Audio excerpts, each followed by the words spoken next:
Advertising in anticipation of people traveling during the summertime. 70% of all travel advertising is online, and 70% of that is in search. So Google is the big loser there, both in March and in the June quarter. We took numbers down. But Facebook is not only exposed to travel, it's also exposed to CPG and retail and entertainment, like the James Bond film being pushed off lowers advertising by 50 million, just that film being pushed from sort of near term to November. So that's about those four categories that are already showing lower advertising demand are 45% of total digital advertising in the U.S. and 30% globally. Do you think it's already in the stocks, Laura?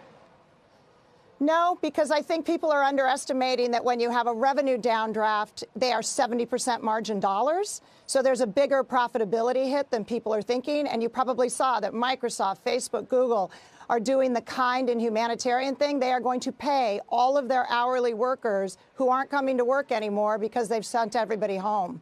So that's going to be great for the local economy, but it's going to really blow up their income statements even more than the downdraft in their revenue. Laura, when you assess these stocks that you've covered for so long and know so well, do you think about the price to earnings multiple relative to the rest of the market? And do you adjust what's reasonable at moments like now when fear is spiking? Traditionally, these guys have had higher multiples, but when things are calm, that can be argued to be justified because their growth is high. Does that go out of the window at a time like now, or does it still apply? No, it sort of goes out the window right now because we don't know where the bottom is. You know, when we get to a bottom, when this coronavirus numbers stabilize either in the U.S. or China or offshore, then we can look at where the bottom is. And at that point, we can assess what the corrections have been and start putting money back to work. But right now, there's so much uncertainty about the damage that coronavirus is going to do to consumer demand and to the market access. Like, can you raise any money in the equity or debt markets right now? And for how long is the window closed?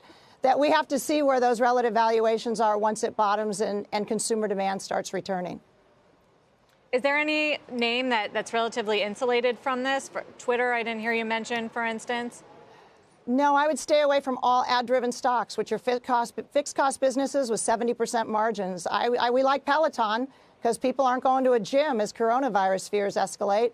And it's a subscription business, and they have 1% churn. So once you get one of these Peloton bikes for any reason, even if it's to not go to the gym for a couple months, you don't ever get off of it. So we really like Peloton as a defensive play in this market. But are you going to go out and buy a Peloton if you don't want to go to the gym? Is that what's happening? Well, I think people in our demo might be. There we go. I mean, we did see a move in the stock on that. Defense. Well, it's down today, though. But Laura, thank you so much for that.